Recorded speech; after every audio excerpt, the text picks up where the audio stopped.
Okay, so let's talk about quadratic equations and the 5 ways that we'll solve them, and which way is the most appropriate way based on the equation itself. But first, let's talk about those quadratic equations in terms of what they are. They most usually start off as expressions in this form: ax squared plus bx plus c. And a couple important things that you need to remember, right? That both A, B, and C are constants, and A cannot be equal to 0. So A, B, and C are constants, and A cannot be equal to 0. And since we're talking about equations here, and what we have is an expression, we have to turn this expression into an equation. And how do we do that? Well, most simply by just making the expression equal to 0. Okay? Once we turn the expression equal to 0, we then have a quadratic equation, and we can use one of our methods to solve it. So what we might see is an expression that looks like 2x squared plus 4x plus 6 is equal to 0. And again, from this we can see we have our ax squared. In this case it's 2x squared. We have a bx, and that looks like the 4x.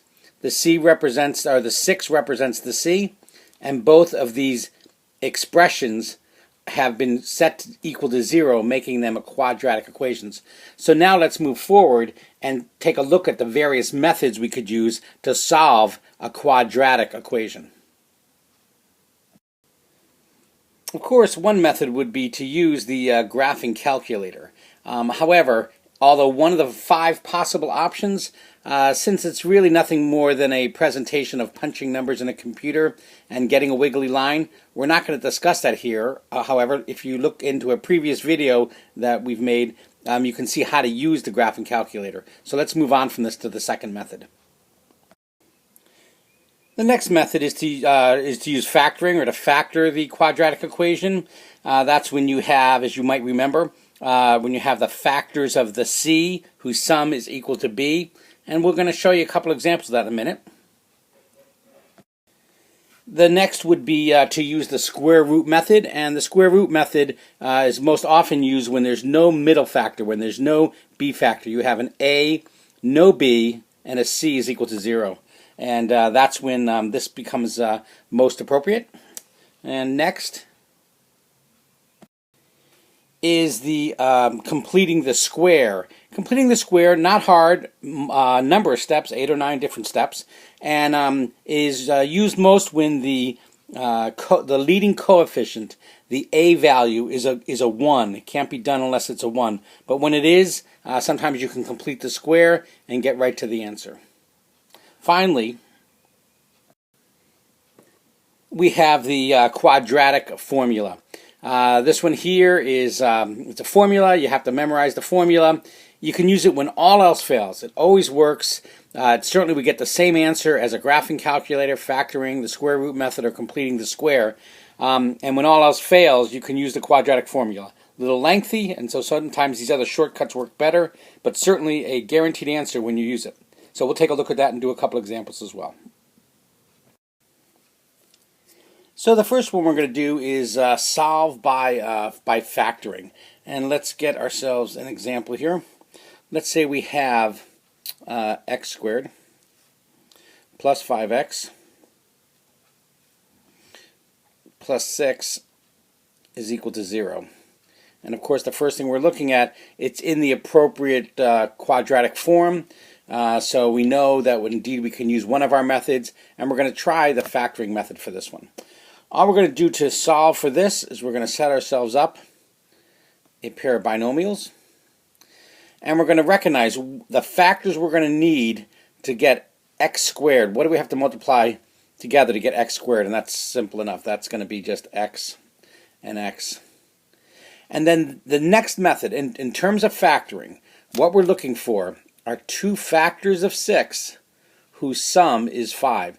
2 factors of c whose sum is b. So what are the factors of c that could work? We could do 1 times 6, 2 times 3. There's a number of choices we have. 1 times 6, though, 1 and 6 is 7. That's not going to work. But 2 and 3, 2 plus 3 is 5. So we know we can use it. And those are going to be positive. Sorry, let me get a pen. And those are going to be positive numbers together.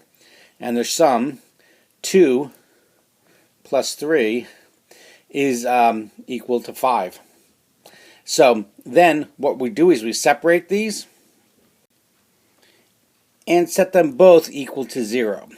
So we have x plus 2 is equal to 0, and x plus 3 is equal to 0. Now we've done enough equations here that we can cut right to the chase here.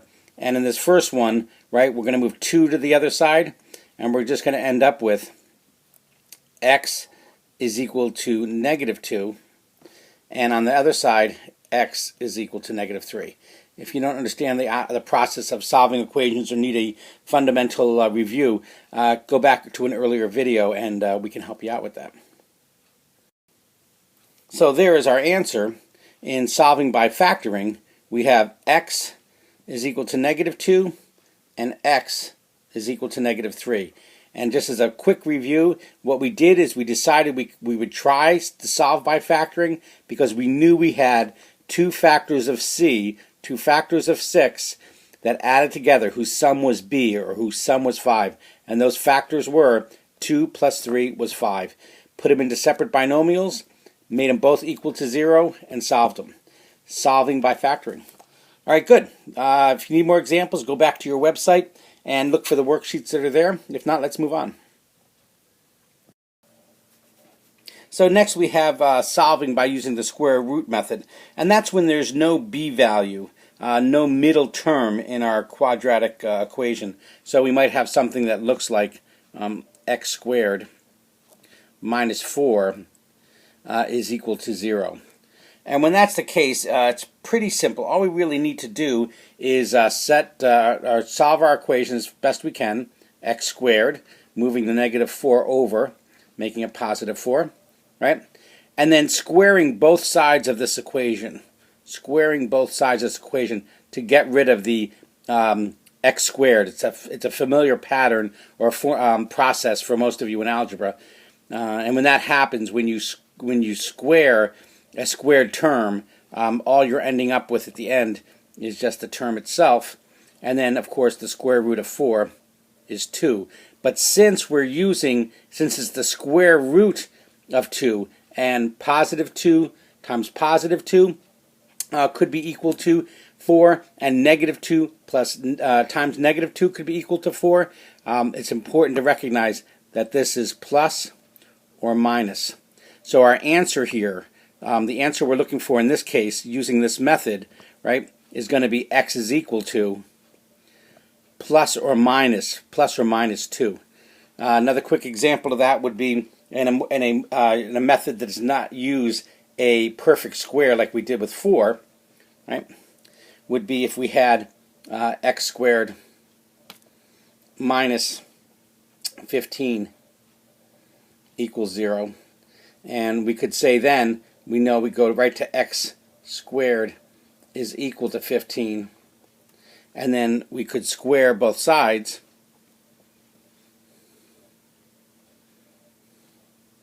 And in this case, we would get for an answer x is equal to plus or minus the square root of 15, which you all know is 3.82. Whoops, I ran out of space. 3.82 for an answer. And so that's just the same method, but here we have a number that is not the perfect square that 4 was. We used 15. All right, not going to see it that often, but when you do, that's the method. Solving by square root method. Okay, so this next method, solving by completing the square, is worthy of its own video. And indeed, if you go back into your website, you'll see where the completing the square video is available. This is a longer process, one you'll need to know, one that is required in all classes, and they will ask it by name. They'll say, solve this by completing the square. So let's get to work on this. It's going to take us a couple of pages and a couple of minutes, but we can do it. All right, let's start off by saying we have to come up with an equation. And I'm going to say x squared minus 6x plus 8 is equal to 0. And we've been asked to solve by completing the square. First thing we're going to do is kind of spread out this equation a little. We need some room to work with. And I'm going to set up a parentheses here. And inside of that, I'm going to put my x squared, my a term, and my b term. And I'm going to leave some space. And on the outside of those parentheses, I'm going to put in my c term. Leave some more space. Sorry about that. Leave some more space. And equals 0. In a minute, we're going to see where I'm going to need to fill in some information here to help me complete my square. Okay, so let's get a pencil and see what we're going to do. Now, in order to fill in this first part, the numbers that go inside the parentheses with my a and my b terms, I'm going to take half. Half of my b is equal to -3. And -3 squared, -3 times -3 is positive 9. And what we're going to do here is that since we put a positive 9 inside these parentheses, on the outside of the parentheses we have to put the opposite of positive 9. And as we know, the opposite of positive 9 is -9. So we've rewritten our original quadratic equation into this form now. And for those of you keeping track, you'll recognize this here is a perfect square trinomial. A trinomial with perfect squares at the end, x squared and 9, both of them perfect squares. And so we can factor that, and we will right here. Let me get a pen. And we can factor that into x minus 3 and x minus 3. And from there, we can rewrite the rest of the equation. And here we have positive 8, -9. What is, when we add those together, when we collect those terms, what do we get? -1 is equal to 0. Okay, so let's just take a break here for a second and recognize we started with this quadratic equation, and the first thing we did is spread it out a little, leaving room to add something to our a and b terms, and something that we had the opposite of which we had to add to outside the parentheses to our c term. And this is what we ended up getting. We were able to factor a perfect square and came up with -1, as in positive 8 minus 9 is equal to 0. And from here, let's keep our equation as we have it now, and let's get a new clean page to continue working with completing the square. Alright, so we're more than halfway done here, and we can now let's work on our equation. First thing we're going to do is our PEMDAS, or order of operation. That tells us we have to do the multiplication first. If we multiply this together, we know that we're going to end up with x minus 3 squared. Another way of writing it, right? X minus 3 times x minus 3, x minus 3 squared. So x minus 3 squared minus 1 is equal to 0. Okay, simple enough. Then let's move on and take our x minus 3 squared is equal to 1. We've just moved our -1 over the other side of the equation. From there, let's square both sides. And we're going to get x minus 3 is equal to plus or minus 1. And then through some quick work, we can solve this in two different ways. We're going to get x minus 3, and then take the -3, put it over with a positive 1, and a -3 with a -1. And the two answers we're going to get if we do that, and you can do that, I don't need to help you with that, is going to be x is equal to 4, and x is equal to 2. Correct? -3, positive 3, -1 gives you 2, and negative 3, positive 1. Moving this over, it's a positive 3, positive 1 gives you the 4. All right, completing the square. Take some practice. It's a little bit of work. It's a great system to use. Get you the answer, and just keep a good steady pace, focus, concentrate, and solve those problems. All right, one last one to go. Okay, last one, solving using the quadratic formula. Quadratic formula, you have to memorize the formula, but it works every time. It takes a little bit longer. Sometimes you find those simple shortcuts we were learning earlier, but you can always use the quadratic formula. First thing you have to do, though, of course, is what?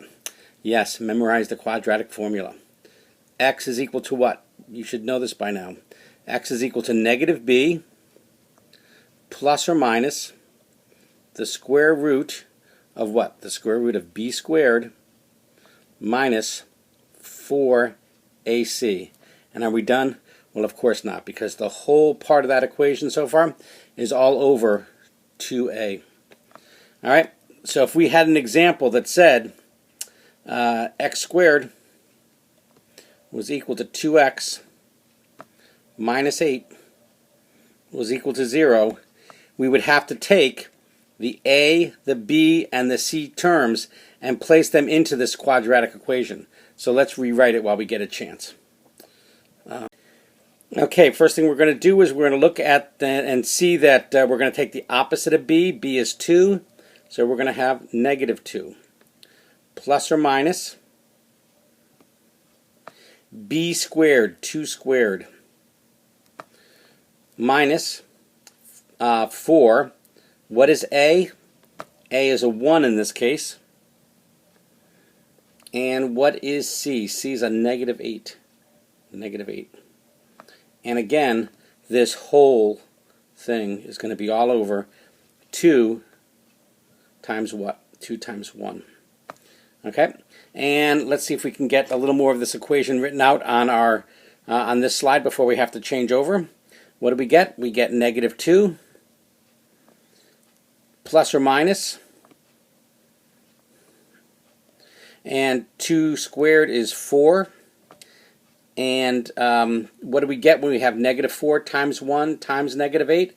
Negative 4 times 1, negative 4. Negative 4 times negative 8, positive 32. And all of that is going to be over just the 2. So let's get a new slide, bring with it this part of our equation, and keep going. So let's continue to clean up our equation, and we have negative 2 plus or minus the square root of 4 plus 32, which is 36. Lucky for us, it's a perfect square, all over 2. And what we have here is we're going to now take we're going to take negative 2 and we're going to add it and subtract it, and two separate equations, to the square root of 36, which is 6.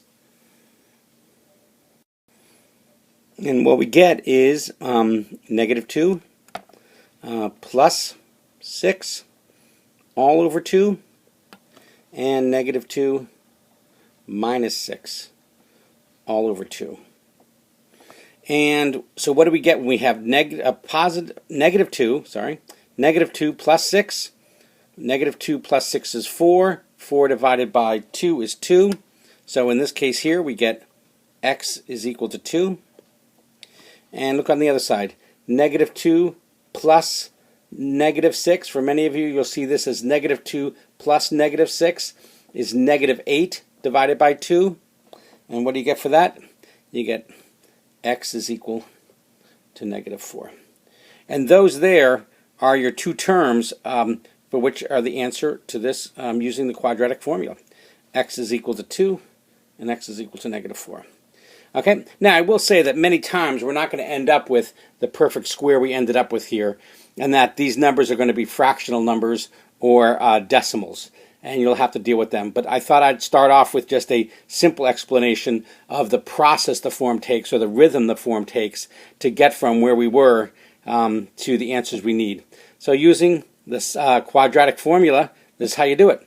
We now have 5 ways to solve quadratic equations. Go back, master each of the steps, well, I guess with the exception of the calculator step, which is not much mastery to it. But take the other 4, master them, and you're going to do a great job. Any questions, get back to us, let us know, and we'll answer them for you. Thanks so much. Have a great day.